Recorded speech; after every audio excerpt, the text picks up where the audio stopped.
Então vamos falar hoje sobre a pessoa mais importante da tua vida. Você. Você mesmo é campeão. Você mesmo é campeão. Você é a pessoa mais importante da sua vida.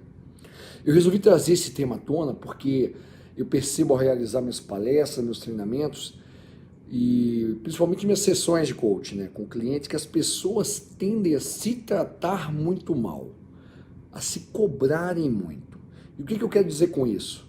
Que elas se punem, se culpam, se vitimizam, se criticam, se auto-sabotam. E sabe como é que eu percebo isso claramente? Quando elas lidam com as outras pessoas. Porque você só vê no outro aquilo que você tem dentro de você.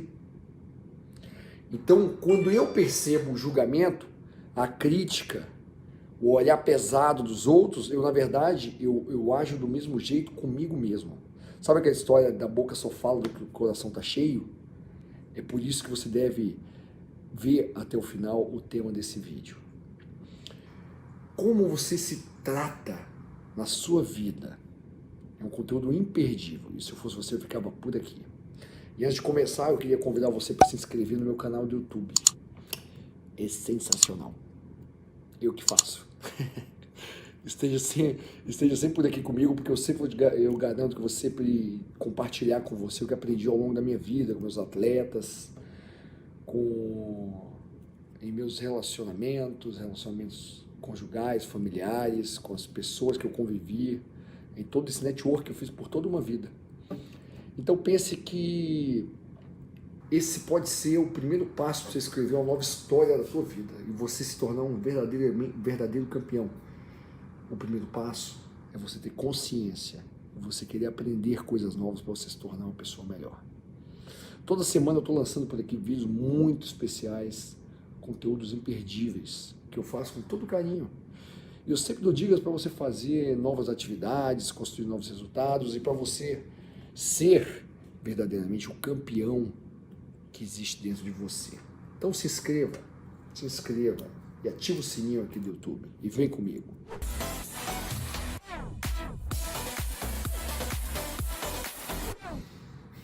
O que você enxerga nas outras pessoas fala muito sobre você. Existe um exercício que eu faço nos processos de coaching que é muito interessante. Eu digo para a pessoa escolher 3 pessoas. Escolha você, 3 pessoas que você admira e eu peço para você escrever uma lista de pelo menos 5 qualidades dessas pessoas. Geralmente, meu cliente que está fazendo no momento, ele responde sem precisar pensar muito. Mas já se eu peço para ele listar 15 características pessoais positivas dessas pessoas, o negócio muda, tudo fica mais complicado. Grande parte das pessoas não consegue passar da 7ª qualidade. E chega lá geralmente com muito esforço. Aí eu explico que aquilo que eu vejo nos outros é porque eu reconheço em mim. Então aquelas qualidades que eu vejo com muitas alegrias nas pessoas que eu admiro, elas realmente existem em mim. Porque só assim, só depois disso que eu tive já esse aprendizado. Então depois disso eu consigo visualizar em outras pessoas. Em outras palavras, eu só vejo no outro aquilo que eu reconheço em mim. Geralmente nessas horas a pessoa fica meio desconfiada. Aí começa a ler o que escreveu dos outros, pensa se faz sentido ela ter aquilo nela, se é possível ela ser validada com aquelas qualidades, enxergar aquelas características. Aí vem o ponto onde eu quero chegar. Por que é tão difícil enxergar o que eu tenho de bom, mas parece tão simples falar da mesma coisa quando isso diz respeito a outra pessoa? Entendeu a diferença? Durante muitos anos, eu sempre me preocupei em dar a minha melhor versão para os outros. Eu era o melhor amigo, o companheirão, a companhia para todas as horas. Eu deixava meus amigos treinarem de graça na minha academia. Eu deixava qualquer programação para participar de festa, de viagens. eu simplesmente abandonava meus negócios para ficar dando atenção a meus amigos. Teve época na minha vida até que eu terminava relacionamento só para ficar junto com meus amigos, porque eu não sabia dizer não. Simplesmente vou ficar viajando, curtindo vida de solteiro, sendo que eu sabotava o meu próprio relacionamento. Resumindo, eu fazia pelos outros o que eu não fazia por mim mesmo. Então, ao estudar inteligência emocional e mergulhar fundo no meu processo de autoconhecimento, eu entendi que eu sou a pessoa mais importante da minha vida e que eu devo me amar, me aceitar, realizar as minhas vontades, até mesmo antes de satisfazer as vontades de quem eu amo. Sabe por quê? Porque a forma com que eu me trato é a forma com que eu tratarei os outros. A forma como eu me amo é a forma como eu amarei os outros. Você deve estar pensando, tá de sacanagem. Porque se eu estou sempre colocando os outros em primeiro lugar, não significa que eu amo mais os outros? Não, meu amigo, minha amiga. Pensa comigo, olha lá. Se você coloca os outros em primeiro lugar, muito provavelmente você faz isso porque você quer ser aceito, você quer ser amado, você quer ter uma das necessidades humanas que é ser reconhecido, ser valorizado. Você faz para se sentir parte de um grupo, parte de uma comunidade. Isso é uma necessidade humana. Você faz o que os outros querem ou age como gostaria que você agisse, não porque isso é bom para você, mas porque, sendo bom para os outros, você acha que você vai ser amado. É por isso. E vamos combinar, isso não é amor de verdade. Isso é medo de ficar sozinho. Isso é medo de ser rejeitado. Isso é medo de não ser amado. Então, a partir de hoje, seja mais gentil consigo mesmo, se ame, se aceite, se valorize, se valide, se trate bem, olha para o teu espelho, olha para o ser humano único que você é e olha por tudo que você passou para ser quem você é hoje e responde para mim. O que você vai fazer hoje por você mesmo, como forma de amor? O que você vai fazer? Essa questão é tão boa que eu vou repetir. O que você vai fazer hoje por você mesmo, agora, nesse momento, que representa a sua prova de amor próprio? A prova do amor que você sente por você mesmo. O quê? Pelos outros você já fez bastante, mas o que você vai fazer por você? Para você olhar para você, para o teu espelho novamente e agradecer a Deus, o ser humano que você é, porque você se aceita do jeito que você é. Isso é autoaceitação.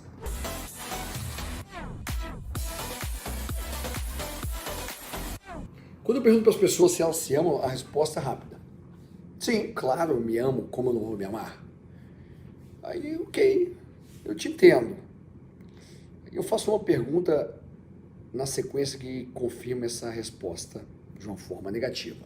Então me diga quais são suas 10 maiores qualidades. E essa pessoa animada me fala uma, me fala duas, 3 qualidades, aí começa a pensar, daí fala uma quarta, daí de repente sai uma quinta qualidade, fica mais pensativa, de repente sai mais uma, e daí vem um silêncio, e um silêncio constrangedor. Então nessa hora eu pergunto, e agora também eu vou perguntar para você que está aí me vendo.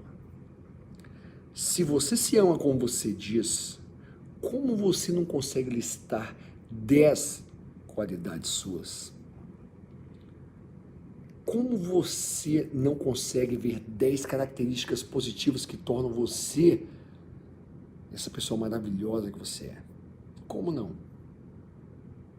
Vamos lá. Eu sei que o assunto de certa forma, é pesado. Mas é pesado no sentido que estamos falando de tua autoestima, tua autoconfiança, autorresponsabilidade, teu amor próprio. E acredite, 8 em cada 10 pessoas no mundo gostariam de se sentir mais autoconfiante. Gostariam de se sentir mais seguras em relação a quem elas são. Gostariam de sentir tranquilidade quando precisam se expor. Gostariam de se sentir amadas exatamente como são. Gostariam de se sentir confortáveis em estar na sua própria pele. Mas não é bem isso que acontece. Para explicar isso, eu vou falar para você da cientista social da Universidade de Houston, no Texas. O nome dela é Brené Brown. Em 2010, ela teve a ousadia de falar sobre o poder da vulnerabilidade. Lá no TED Talk, tem um programa lá chamado Poder da Vulnerabilidade. Embora ela tenha sido assistida mais de 38 milhões de vezes, o resultado foi assustador. Tão assustador que ela ficou sem sair de casa por alguns dias, de tanta vergonha que sentia ao ler os comentários sarcásticos das pessoas falando sobre aquela apresentação. Se você está curioso para saber o que é, assista esse documentário. Está no TED Talk e agora está disponível também no Netflix. Chama The Call to Courage. Netflix, ok? Em pouco mais de uma hora, ela conta sua trajetória, os resultados que ela teve com 20 anos de pesquisa, incluindo 400 mil dados, bem como curiosidade da tua vida. E lá ela argumenta algo que acredito ser importantíssimo para você no seu processo de autoconhecimento. Não podemos ser corajosos sem sermos vulneráveis, ok? Para ela, nenhum dos nossos objetivos pode ser plenamente alcançado até que nos aceitemos quem realmente somos e abracemos as nossas inseguranças e as nossas dúvidas existenciais. Então, nesse contexto, ser vulnerável não é sinal de fraqueza, mas de força. A força de ser quem é, a coragem de se arriscar. Sem temer, sem ter controle do resultado, você se arrisca. E fala a verdade, quantas vezes na tua vida você já deixou de tentar por medo de fracassar? Quantas vezes já contou história, inventou uma desculpa qualquer, só para não arriscar algo que realmente importava para você? Pode ter sido algo simples, mas muitas vezes são situações que podem ter mudado o rumo da tua história. Quer ver alguns exemplos? Exemplo bem simples. Você já deixou de ir na montanha-russa por causa de medo? Você já abriu mão de ir naquele evento por receio de se sentir meio deslocado assim, que você não conhece as pessoas? Já deixou de brigar por uma promoção na tua empresa, por vergonha de não ser escolhido? Você já deixou de declarar para alguém que estava apaixonado por medo de levar um não? Você já abriu mão de ser pai por medo de não dar conta? Você já saiu do emprego por medo de dar tudo errado e ter de voltar para o mercado com carimbo de derrota? Tudo bem. Em algumas dessas situações, ter deixado de fazer algo por sentir medo pode não ter causado grandes estragos e prejuízos. Mas quando você olha para trás, para o teu passado, para o retrovisor da tua vida, você já parou para pensar que o rumo poderia ser completamente diferente? A tua vida poderia ter tomado um rumo completamente diferente? Já pensou que você pode estar onde você está hoje simplesmente porque o medo te paralisou? Você ficou tão estático diante de tua vulnerabilidade que você deixou passar. Tira algum momento para refletir isso. Todos nós somos vulneráveis. Todos nós temos nossos medos, temos nossos fantasmas. Eu tenho os meus. Mas o que difere uma pessoa da outra está na forma como ela lida com esses momentos. Pensa nisso. Um verdadeiro campeão, uma campeã de fato, entra na arena e corre o risco, apesar dos medos. E presta atenção, apesar significa com eles. Significa entrar na arena do lado do medo, colado com medo. Nunca nega que essa conta do medo não existe, porque ela existe. Esse é o poder da vulnerabilidade nos dá. A coragem de sermos humanos. De sermos imperfeitos, porém corajosos. A coragem de eu e você ser quem você é. Pensa nisso. Pensa a respeito.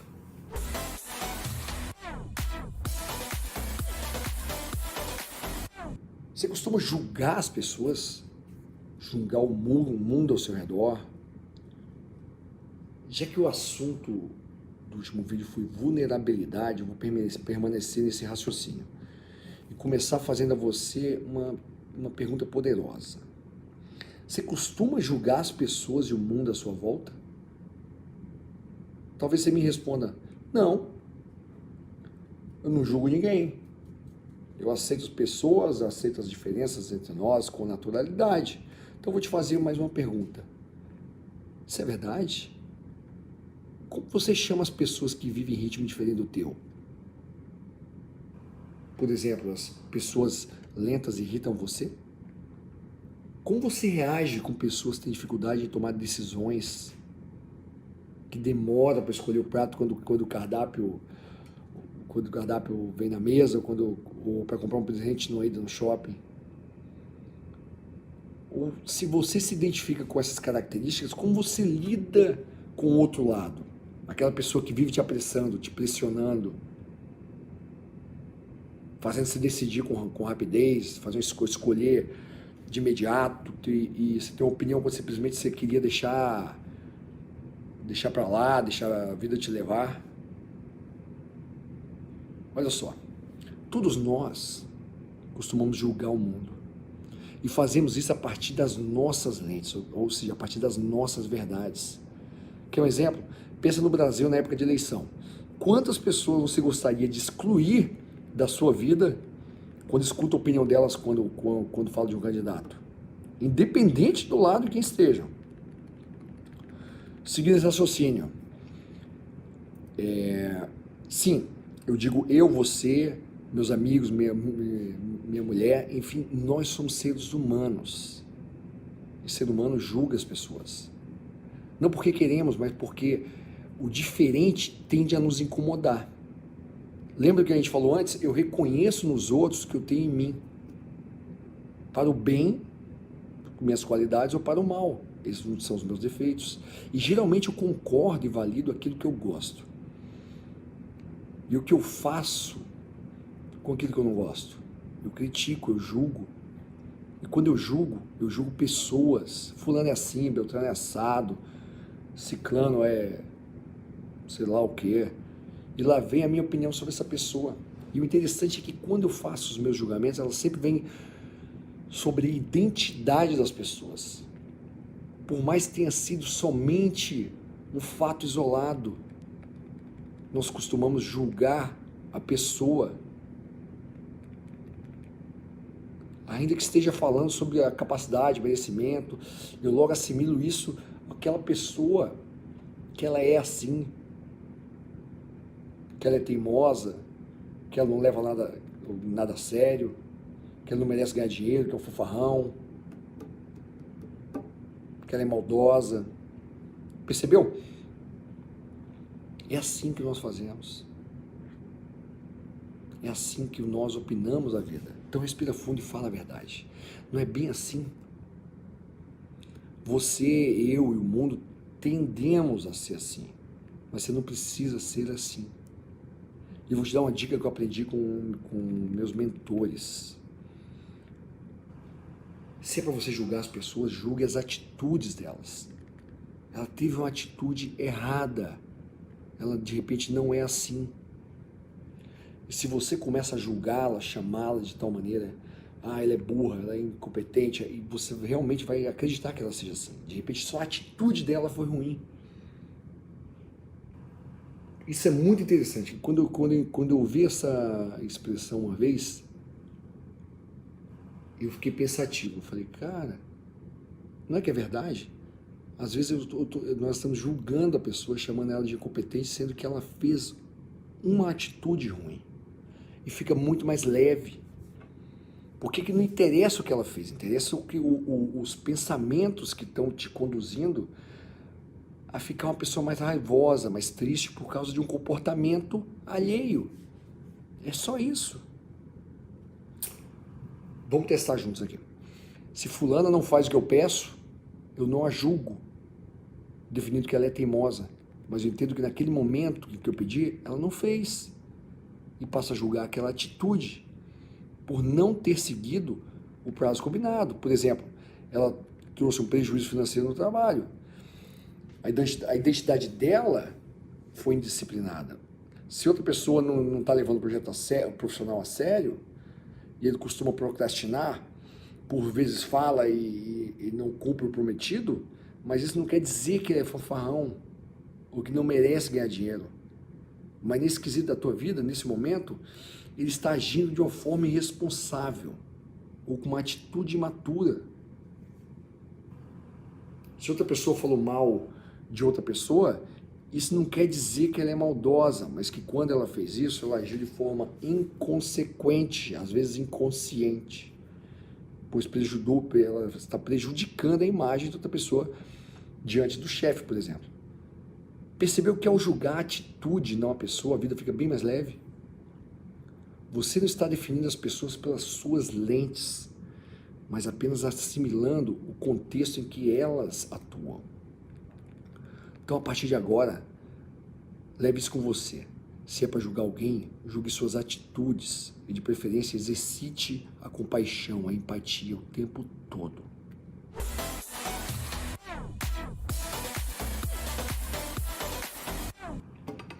Estamos falando aqui da tendência que temos de julgar pessoas e não suas atitudes. E que ao fazermos isso, tendemos a emitir nossas opiniões de acordo com as nossas verdades, ou seja, com as lentes que nós enxergamos o mundo, com as lentes que nós vivemos os nossos valores. E nesse contexto, a tendência é criticar, rejeitar o que não incomoda.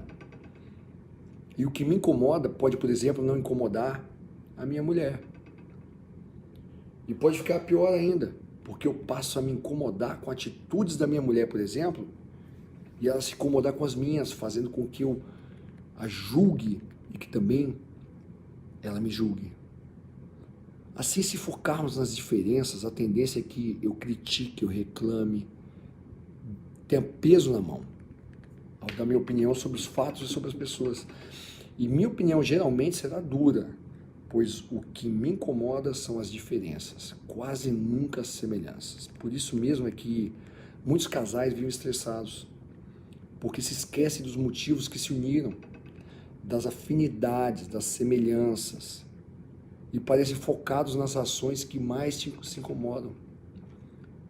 Por isso que agora eu quero te fazer um convite. Se você experimentasse olhar o mundo e as pessoas à sua volta com outras lentes, imagine você está pegando o óculos de alguém emprestado e essa pessoa tem um problema de visão diferente do teu.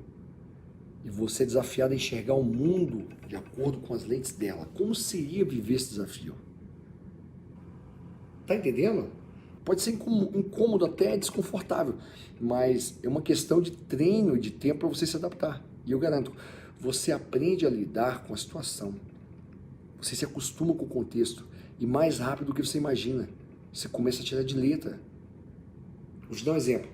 Nesses dias de férias, a gente estava comemorando o aniversário de um grande amigo nosso, Marcos Continho, lá em Ibiza. E eu fui andar no flyboard. Eu não sei se você sabe o que é o flyboard, mas é uma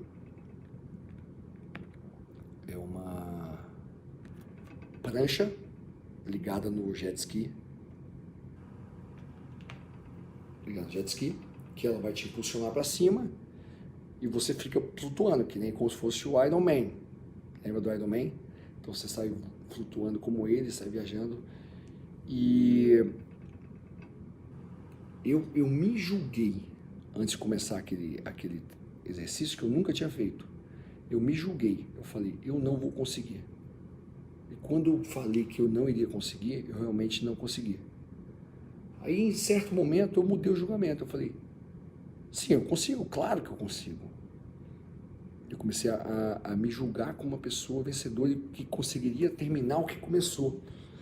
E é muito louco isso, porque é um exemplo muito simples. Depois que eu mudei o meu mindset imediatamente, eu levantei e comecei a flutuar. Porque eu ficava fazendo força e quando eu relaxei, eu vi que aquele exercício era somente equilíbrio.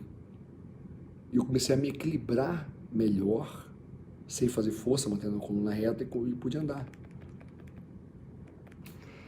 Então é muito isso. Quer ver outro insight que eu tive? O jogador de basquete Oscar. Ele foi o nosso maior cestinha, ídolo do basquete masculino. E ele ganhou o título de maior pontuador da história do basquete. Ele fez mais de 45 mil pontos. Ele também era fera em cesta de 3 pontos, não sei se você lembra disso, mas na minha época de adolescente, ele realmente era um cara. A gente tinha pôster dele, do Oscar. Eu sou fã. E ele fez feitos inesquecíveis. Tanto que recebeu o apelido de Mão Santa. E uma vez perguntaram para ele de onde vinha tanto talento. E ele respondeu: eu treino e muito.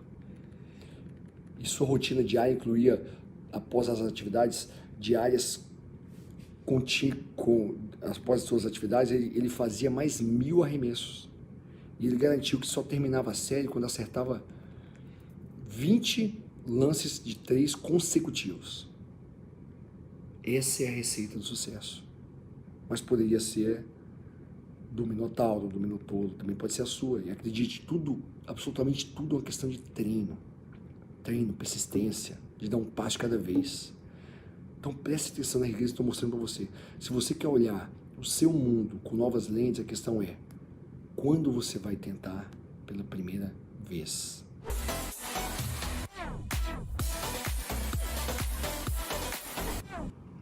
Já que o tema hoje é a coragem de ser você e de se aceitar e amar acima de tudo, eu quero te fazer uma pergunta para abalar todas as estruturas. O que você faria hoje se você não tivesse medo de errar? O que você faria hoje se não tivesse medo de errar? Se você tivesse 100% de certeza de que tudo que você fizesse daria certo. A certeza de que você teria sucesso como resultado. Qual atitude você tomaria agora, nesse momento? O quê? É difícil de responder, né? Embora a grande parte das pessoas queira perder o medo de errar, elas também não sabem o que fariam se deixassem se esse medo deixasse de existir. Para você ver como o medo de errar tende a nos paralisar, muitas vezes ele nos deixa fora de combate. Entenda, quando eu digo fora de combate, quer dizer que nem mesmo pensamos na possibilidade de entrar no ringue. Ou seja, você nem pensa na possibilidade de tentar, de vencer, porque já admite a derrota como certa. Tudo isso porque simplesmente você tem medo de errar. E é forte isso. E como que a gente resolve isso? Mudando nossa perspectiva do erro. Porque o erro é inevitável. Responde para mim, o que de fato aconteceria se você errasse? O que de pior aconteceria se você errasse? Seria tão grave assim? Seria algo tão terrível que deixaria você traumatizado pro resto da tua vida? Vou te contar uma coisa. O erro é a única certeza de todo o processo de inovação. A única certeza. Ninguém consegue criar algo novo se não testar as possibilidades, experimentar coisa nova, pensar fora da casinha, se arriscar. E para isso, inevitavelmente, você vai errar ao longo do processo. Eu aprendi isso nos meus estudos, quando eu me deparei com um conceito muito usado lá no Vale do Silício, onde nascem as maiores empresas do mundo de tecnologia. O fail fast, ou seja, erre rápido. Lá o erro é bem-vindo, desde que você tire o aprendizado dele, porque dessa maneira você fica mais perto de acertar da próxima vez. As empresas de lá, elas testam muitos produtos. E se demorar, por exemplo, 5 meses para fazer um teste, para ver se o produto vai dar errado, é muito tempo e o dinheiro é desperdiçado. Você sabe como as coisas mudam hoje em dia. Então, lá, eles trabalham com o conceito de testar as ideias numa velocidade maior. Às vezes, em algumas semanas. Porque quando você testa e você vê que deu errado, a sua chance de fazer melhor da próxima vez é enorme. Então, a regra é simples lá. Arriscar, fazer rápido, testar, melhorar, aprender, testar de novo, se necessário, mata o projeto. Em outras palavras, é o conceito de aprender com seus erros. Porque dificilmente você vai cometer o mesmo erro diversas vezes se você estiver atento ao processo de estiver disposto a mudar. Então, se errar faz parte do jogo, e lá as empresas aprendem errando rápido, eu pergunto a você, por que você se paralisa diante da vida com tanto medo de algo que parece ser tão simples? Errar. Por que você tem medo de errar? Você até desiste de tentar, por uma questão simples. Porque nós, ao longo da nossa educação, nós não fomos treinados para errar. Ao contrário, muitas vezes fomos castigados quando erramos. Fomos taxados de inconsequentes, imaduros, irresponsáveis. A criança erra e fica de castigo. O adolescente erra e é punido. O adulto erra e ele não erra porque nem tenta. Ele simplesmente desiste antes de errar. Veja, eu não estou aqui dizendo que as crianças e adolescentes devem ser validados quando erram, que os pais não devem tomar as devidas providências e impor limites aos seus filhos. Mas o que eu quero dizer é o seguinte: nessas horas, estimule a tentativa. Valide o esforço de ter feito, por mais que tenha errado. Faz com que eles aprendam o seu erro. E não que aprendam a desistir para nunca mais errar. Porque errar é bom, é saudável, faz parte, é importante para o crescimento, para a evolução, faz parte. Principalmente para você aprovar quem é. Testando as possibilidades, aceitando as vulnerabilidades. Não tem jeito. No caminho você vai errar, e muito. Mas erra rápido. E permita-se errar. Porque nenhum medo vai te impedir de você ser feliz. Eu, por exemplo, errei muito na minha vida. E aprendi com eles. Então, hoje em dia, eu erro menos. Espero que esse conteúdo tenha feito você repensar algumas atitudes em relação a você mesmo, sabia? Afinal, aqui a gente viu que como você se trata, como você se julga, como você critica os outros, como você se critica, como você se ama. E se essas motivações forem baseadas em medo de ser rejeitado, de ficar sozinho, de errar, de fracassar, medo de sentir vergonha, sua vida será baseada em medo. E sabe qual que é o contrário do medo? Segundo a Bíblia, o amor. O amor é a perfeita linguagem para a confiança, para o estima, para o respeito e para o sucesso. Então, se ame sem limites e com a máxima intensidade. Eu garanto que você vai viver a melhor relação da tua vida. A relação de amor com você mesmo. Porque você é a pessoa mais importante da tua vida. Aproveite e faça esse conteúdo rodar o mundo. Porque nós hoje falamos de como você buscar um amor ininterrupto. E o amor salva os